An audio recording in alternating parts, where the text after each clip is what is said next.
TesterWork is a website which allows you to test websites and apps and earn money from it. But can you really earn anything significant from there? That's exactly what I did over the past 2 weeks. I signed up to be a tester, and based on what I've seen, I think you can earn at least $150 a month by working like 30 minutes a week. Of course, it depends on the gig and may not be guaranteed every single month, but I think it's very much doable. So here's what you do. Head over to testerwork.com and sign up. Just create an account, very simple steps, email, password, etc. And one of the crucial things you need to do is add your devices, because that's what you need to test these things. Essentially, companies come here with their websites and apps and ask you, the tester, to test these out with different devices, mobile phones, PCs, etc. So every single device you have access to with operating systems in mind, list them out there. The more you have, the more chances you will get. In other words, the more tests you can qualify for. Like when you're listing, it doesn't have to be the exact device model, but the OS version is important. Android 9, 10, etc. In some cases, the platform matters as well. Like, are you on ARM64 or are you on AMD? That does matter sometimes, but that's only for a few specific test cases. So I signed up with the devices that I have, and within the next 3 days, I got an invitation from BBC. BBC is a very well-known, reputable news publication, and they were looking for testers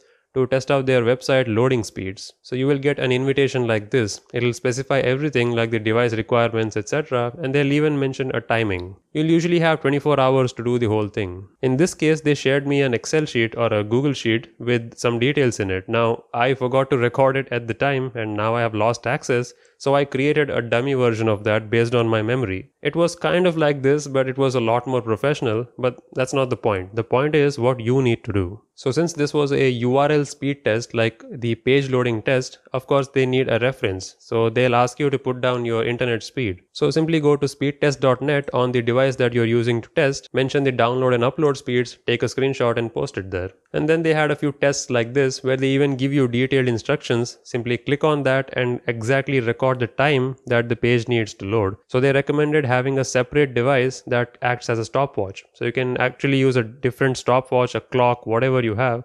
I have multiple devices with me anyway, so I used one phone as a stopwatch and the other phone, which I was testing, as the main test device. So in this case, the accuracy had to be within 0.1 seconds. It sounds very bad, but actually it's really easy. Just keep both your fingers ready to click on the page and start the timer at the same time. It's actually easier than you think. So I did that. There were like literally 4 to 5 pages, and that hardly took me 2 to 3 minutes. In this case, I had to do it both for Wi-Fi and for mobile data.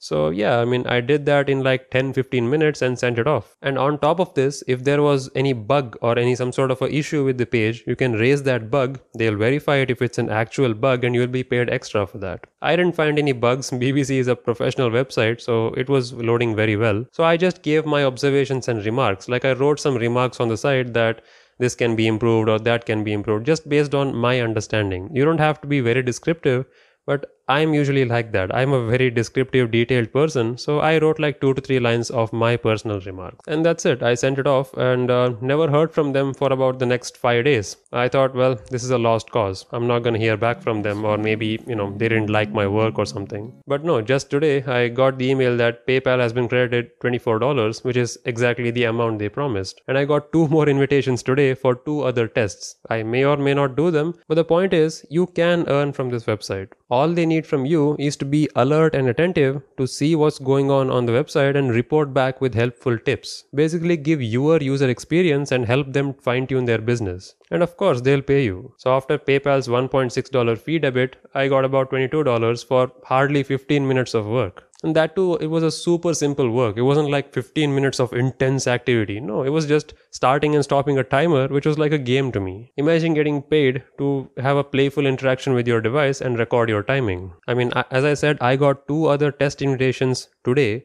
but on an average, I think you will get at least 3 invitations a week. So even if you do 2 out of those 3, an average of $20 is like pretty much guaranteed. So if you're a student, if you're someone with a little extra free time, come on, who doesn't have 15 minutes of free time in their day? Literally everyone. Head over to testerwork.com, create a profile. If nothing else, well, it's free anyways, you're not paying anything. But if you do get something, you'll get some extra pocket change. There is literally nothing to lose. So yeah, I'll leave a link in the description, and these were my experiences after 2 weeks of using it. So if you like my effort and want to see more videos like this, just leave a like. That'll let me know that you want to see more stuff like this and I'll make them.